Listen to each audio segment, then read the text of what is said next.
KaraokeBooks. The Great Gatsby. Francis Scott Key Fitzgerald. Audiobook. Chapter 6. About this time an ambitious young reporter from New York arrived one morning at Gatsby's door and asked him if he had anything to say. Anything to say about what? Inquired Gatsby politely. Why, any statement to give out.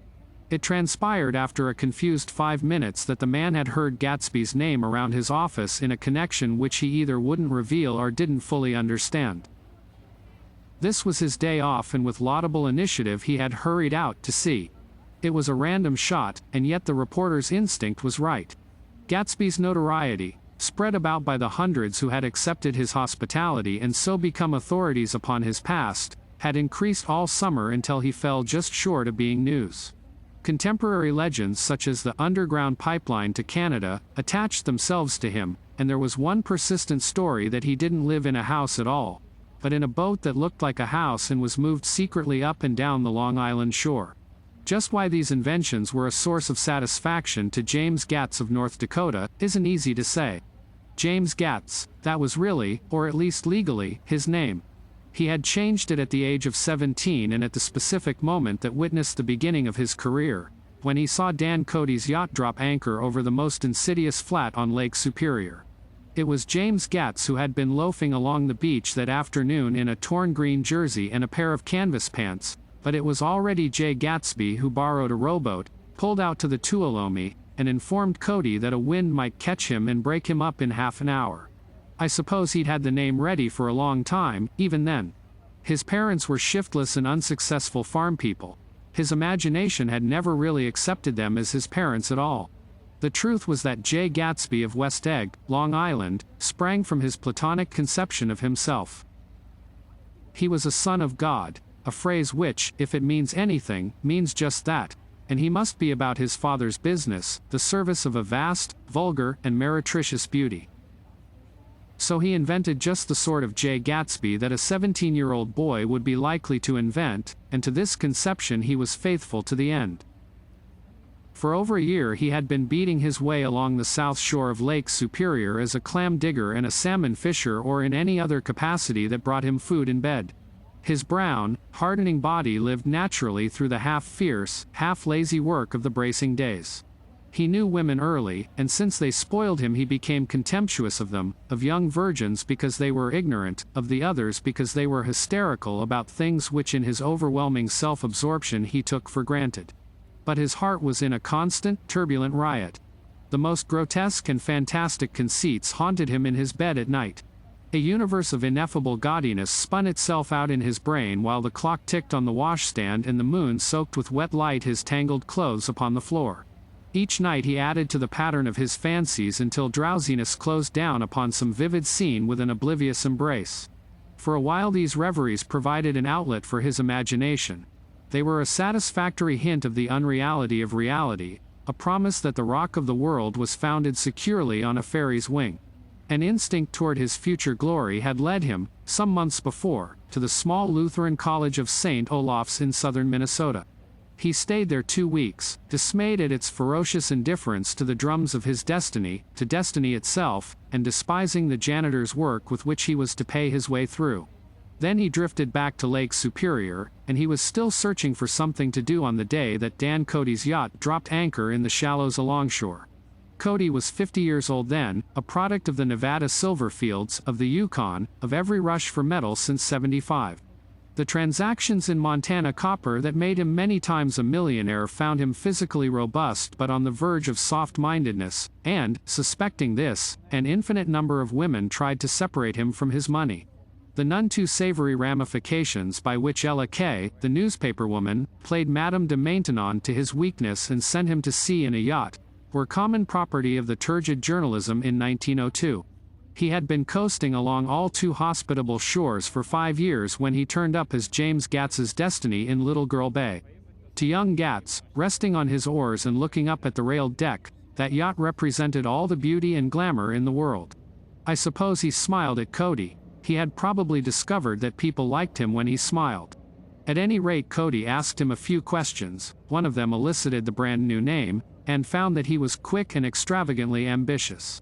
A few days later he took him to Duluth and bought him a blue coat, 6 pairs of white duck trousers, and a yachting cap. And when the Tuolumne left for the West Indies and the Barbary Coast, Gatsby left too.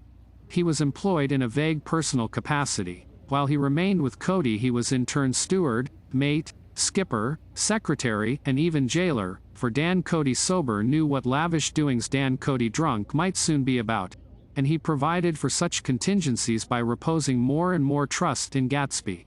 The arrangement lasted 5 years, during which the boat went 3 times around the continent. It might have lasted indefinitely except for the fact that Ella Kay came on board one night in Boston and a week later Dan Cody inhospitably died. I remember the portrait of him up in Gatsby's bedroom, a gray, florid man with a hard, empty face, the pioneer debauchee, who during one phase of American life brought back to the eastern seaboard the savage violence of the frontier brothel and saloon. It was indirectly due to Cody that Gatsby drank so little. Sometimes in the course of gay parties women used to rub champagne into his hair. For himself he formed the habit of letting liquor alone. And it was from Cody that he inherited money, a legacy of $25,000. He didn't get it. He never understood the legal device that was used against him, but what remained of the millions went intact to Ella Kay. He was left with his singularly appropriate education. The vague contour of J. Gatsby had filled out to the substantiality of a man. He told me all this very much later, but I've put it down here with the idea of exploding those first wild rumors about his antecedents, which weren't even faintly true. Moreover, he told it to me at a time of confusion, when I had reached the point of believing everything and nothing about him. So I take advantage of this short halt, while Gatsby, so to speak, caught his breath, to clear this set of misconceptions away. It was a halt, too, in my association with his affairs. For several weeks I didn't see him or hear his voice on the phone. Mostly I was in New York, trotting around with Jordan and trying to ingratiate myself with her senile aunt, but finally I went over to his house one Sunday afternoon. I hadn't been there 2 minutes when somebody brought Tom Buchanan in for a drink. I was startled, naturally, but the really surprising thing was that it hadn't happened before. They were a party of 3 on horseback, Tom and a man named Sloane and a pretty woman in a brown riding habit, who had been there previously. "I'm delighted to see you," said Gatsby, standing on his porch. "I'm delighted that you dropped in." As though they cared. "Sit right down. Have a cigarette or a cigar?" He walked around the room quickly, ringing bells. "I'll have something to drink for you in just a minute." He was profoundly affected by the fact that Tom was there. But he would be uneasy anyhow until he had given them something, realizing in a vague way that that was all they came for. Mr. Sloane wanted nothing. "A lemonade?" "No, thanks." "A little champagne?" "Nothing at all, thanks. I'm sorry. Did you have a nice ride?" "Very good roads around here. I suppose the automobiles." "Yeah." Moved by an irresistible impulse, Gatsby turned to Tom, who had accepted the introduction as a stranger. "I believe we've met somewhere before, Mr. Buchanan." "Oh, yes," said Tom, gruffly polite, but obviously not remembering. "So we did. I remember very well. About 2 weeks ago." "That's right. You were with Nick here. I know your wife," continued Gatsby, almost aggressively. "That's so?" Tom turned to me. "You live near here, Nick?" "Next door." "That's so?" Mr. Sloane didn't enter into the conversation, but lounged back haughtily in his chair. The woman said nothing either, until unexpectedly, after 2 highballs, she became cordial. "We'll all come over to your next party, Mr. Gatsby," she suggested. "What do you say?" "Certainly, I'd be delighted to have you." "Be veer nice," said Mr. Sloane, without gratitude. "Well, think ought to be starting home."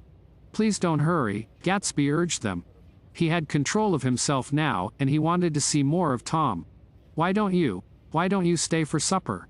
I wouldn't be surprised if some other people dropped in from New York." "You come to supper with me," said the lady enthusiastically. "Both of you." This included me. Mr. Sloane got to his feet.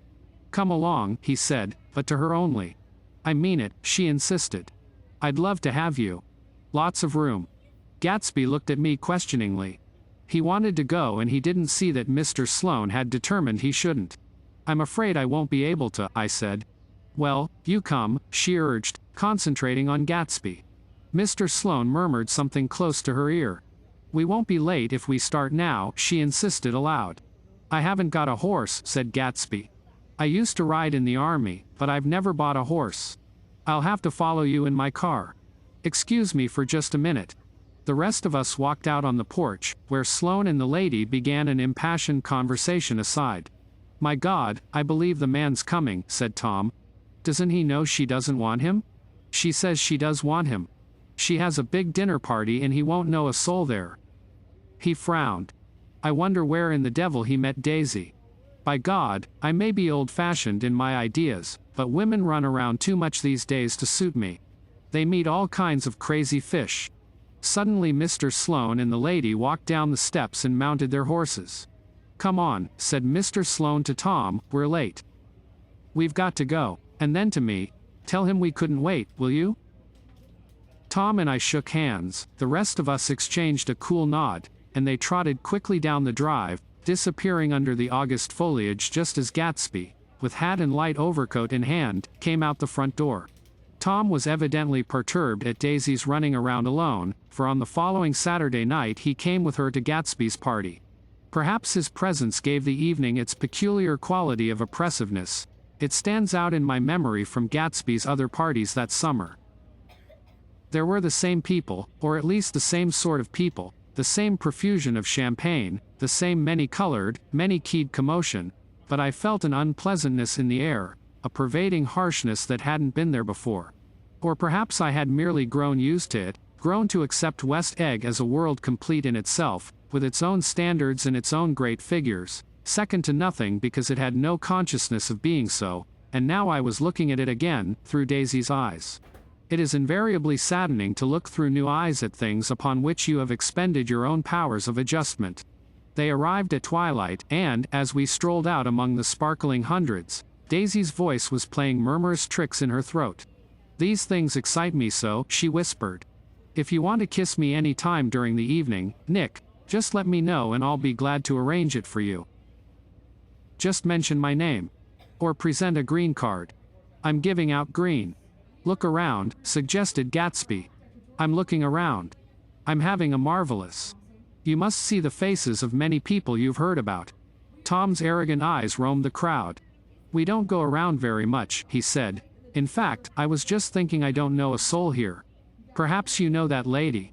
Gatsby indicated a gorgeous, scarcely human orchid of a woman who sat in state under a white plum tree. Tom and Daisy stared, with that peculiarly unreal feeling that accompanies the recognition of a hitherto ghostly celebrity of the movies. "She's lovely," said Daisy. The man bending over her as her director. He took them ceremoniously from group to group. "Mrs. Buchanan and Mr. Buchanan," after an instant's hesitation he added, "the polo player." "Oh no," objected Tom quickly, "not me." But evidently the sound of it pleased Gatsby, for Tom remained "the polo player" for the rest of the evening. "I've never met so many celebrities," Daisy exclaimed. "I liked that man. What was his name? With the sort of blue nose." Gatsby identified him, adding that he was a small producer. "Well, I liked him anyhow." "I'd a little rather not be the polo player," said Tom pleasantly. "I'd rather look at all these famous people in oblivion." Daisy and Gatsby danced. I remember being surprised by his graceful, conservative foxtrot. I had never seen him dance before. Then they sauntered over to my house and sat on the steps for half an hour, while at her request I remained watchfully in the garden. "In case there's a fire or a flood," she explained, "or any act of God."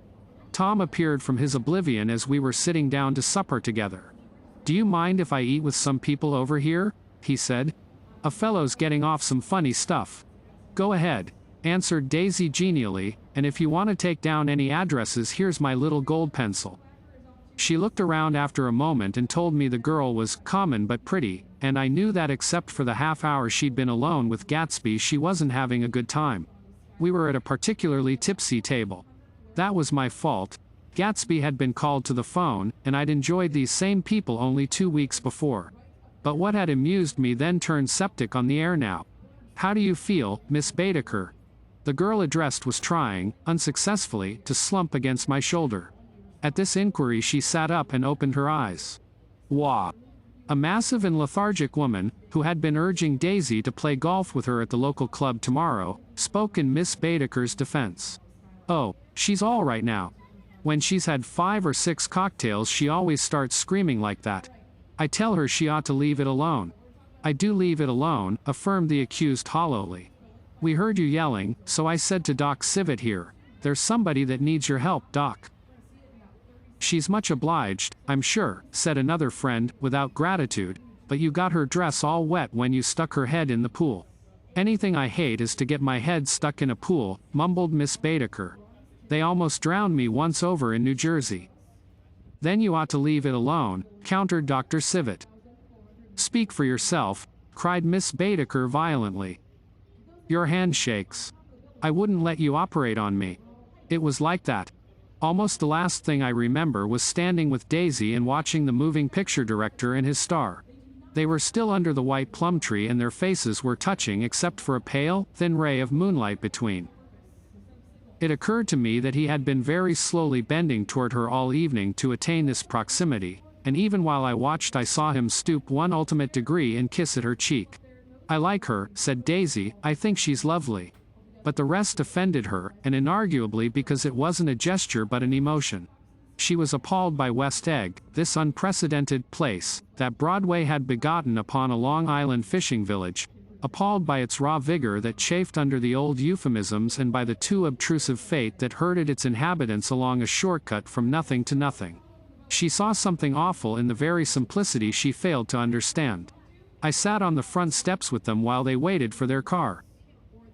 It was dark here in front. Only the bright door sent 10 square feet of light volleying out into the soft black morning. Sometimes a shadow moved against a dressing room blind above, gave way to another shadow, an indefinite procession of shadows, who rouged and powdered in an invisible glass. "Who is this Gatsby anyhow?" demanded Tom suddenly. "Some big bootlegger? Where do you hear that?" I inquired. "I didn't hear it. I imagined it. A lot of these newly rich people are just big bootleggers, you know." "Not Gatsby," I said shortly. He was silent for a moment. The pebbles of the drive crunched under his feet. Well, he certainly must have strained himself to get this menagerie together. A breeze stirred the gray haze of Daisy's fur collar.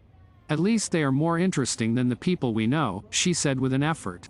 "You didn't look so interested." "Well, I was." Tom laughed and turned to me. "Did you notice Daisy's face when that girl asked her to put her under a cold shower?"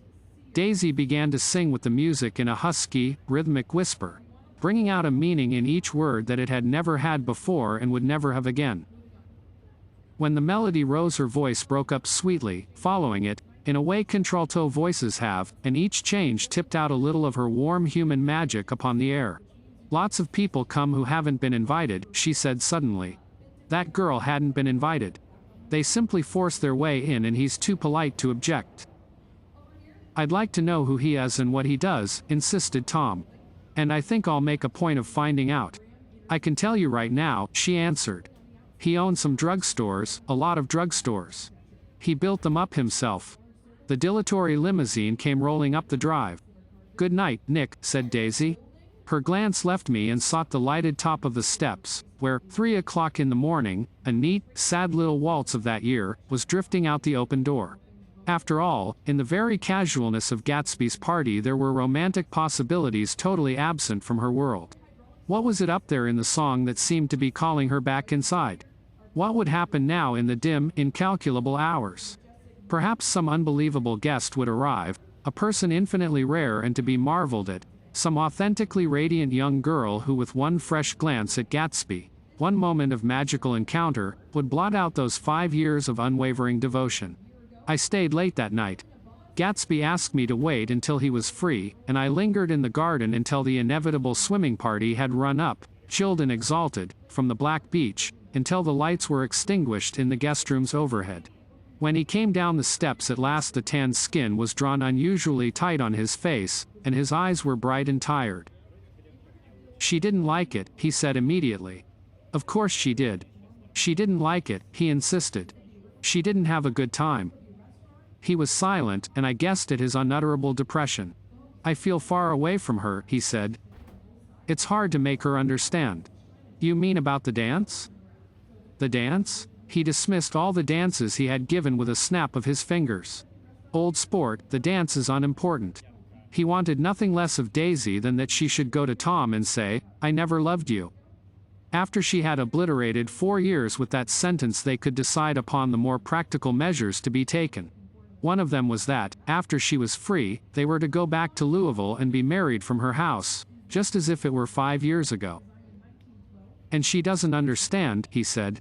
"She used to be able to understand. We'd sit for hours." He broke off and began to walk up and down a desolate path of fruit rinds and discarded favors and crushed flowers. "I wouldn't ask too much of her," I ventured. "You can't repeat the past." "Can't repeat the past?" he cried incredulously. "Why, of course you can." He looked around him wildly, as if the past were lurking here in the shadow of his house, just out of reach of his hand. "I'm going to fix everything just the way it was before," he said, nodding determinedly. "She'll see." He talked a lot about the past, and I gathered that he wanted to recover something, some idea of himself perhaps, that had gone into loving Daisy. His life had been confused and disordered since then, but if he could once return to a certain starting place and go over it all slowly, he could find out what that thing was. One autumn night, 5 years before, they had been walking down the street when the leaves were falling, and they came to a place where there were no trees and the sidewalk was white with moonlight. They stopped here and turned toward each other. Now it was a cool night with that mysterious excitement in it which comes at the 2 changes of the year. The quiet lights in the houses were humming out into the darkness, and there was a stir and bustle among the stars. Out of the corner of his eye Gatsby saw that the blocks of the sidewalks really formed a ladder and mounted to a secret place above the trees. He could climb to it, if he climbed alone, and once there he could suck on the pap of life, gulp down the incomparable milk of wonder. His heart beat faster as Daisy's white face came up to his own. He knew that when he kissed this girl, and forever wed his unutterable visions to her perishable breath, his mind would never romp again like the mind of God. So he waited, listening for a moment longer to the tuning fork that had been struck upon a star. Then he kissed her. At his lips' touch she blossomed for him like a flower, and the incarnation was complete. Through all he said, even through his appalling sentimentality, I was reminded of something, an elusive rhythm, a fragment of lost words, that I had heard somewhere a long time ago. For a moment a phrase tried to take shape in my mouth, and my lips parted like a dumb man's, as though there was more struggling upon them than a wisp of startled air. But they made no sound, and what I had almost remembered was uncommunicable forever. If you liked what you heard, please subscribe to the channel.